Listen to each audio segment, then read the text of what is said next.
the affordability of food is partly influenced by the system of monopoly and oligopoly, which I referred to earlier. And we have to recognize that in recent years, food prices have actually gone up more than the consumer price index. Okay, many people don't quite realize this, but this is an important element in determining access to food. Now, let me just quickly move on, is that food prices now are rising also more than income. Okay, so that basically means that, especially for poor people, the affordability of food is compromised, okay, and is undermined. Okay, so let me move to another issue. One of the big problems we've had in Malaysia for many years is the association of food security with rice self-sufficiency.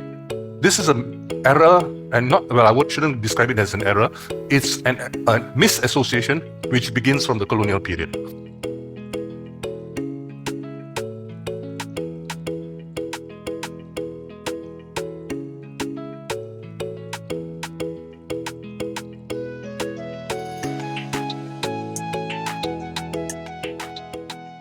Six inches of soil feeds 8 billion people. We already grow enough of all the human essential nutrients to feed everyone who's alive. Farming is the single biggest cause of biodiversity collapse, the second biggest cause of climate change. Soil is the most valuable resource on the planet, and we're degrading it without even realizing.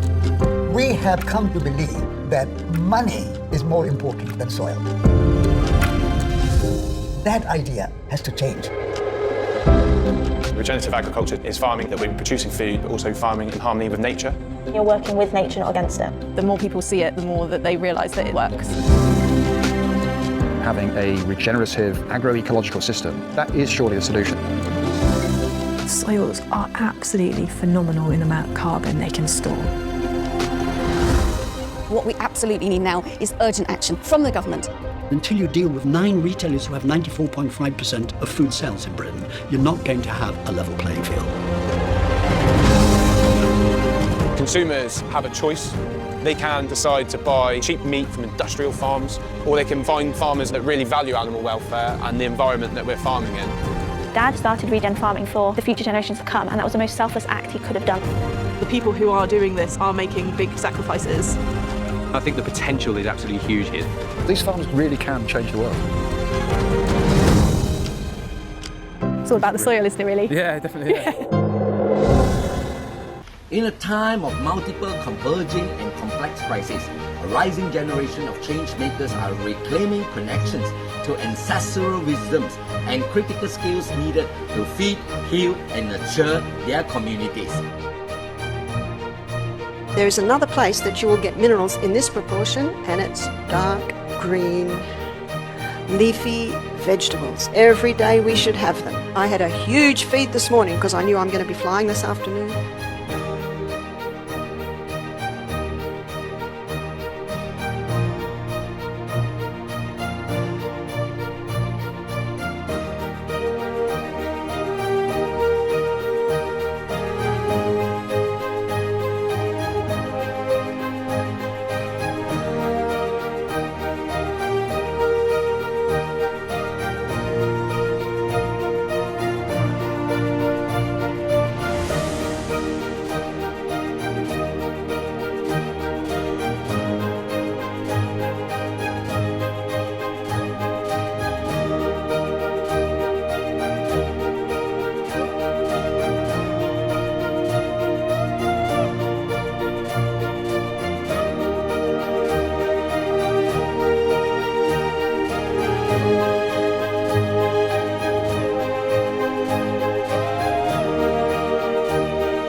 I am a social enterprise accredited by Scope, and today I'm really feeling all the heel, I would say, because of this award to substantiate our efforts in ESG with SDG.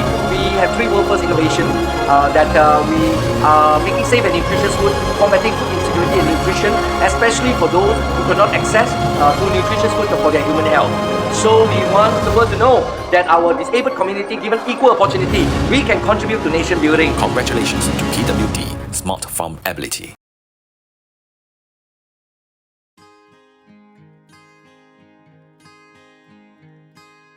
Firstly, how can our multilateral organizations, which were established at a different time for different challenges, be strengthened for the crisis we face?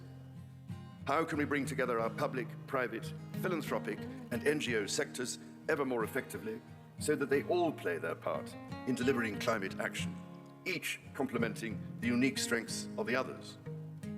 Public finance alone will never be sufficient, but with the private sector firmly at the table and a better, fairer international financial system, combined with the innovative use of risk reduction, tools like first loss risk guarantees, we could mobilize the trillions of dollars we need, in the order of $4.5 to $5 trillion a year, to drive the transformation we need. Secondly, how can we ensure that finance flows to those developments most essential to a sustainable future, and away from practices that make our world more dangerous, across every industry, in every part of the world?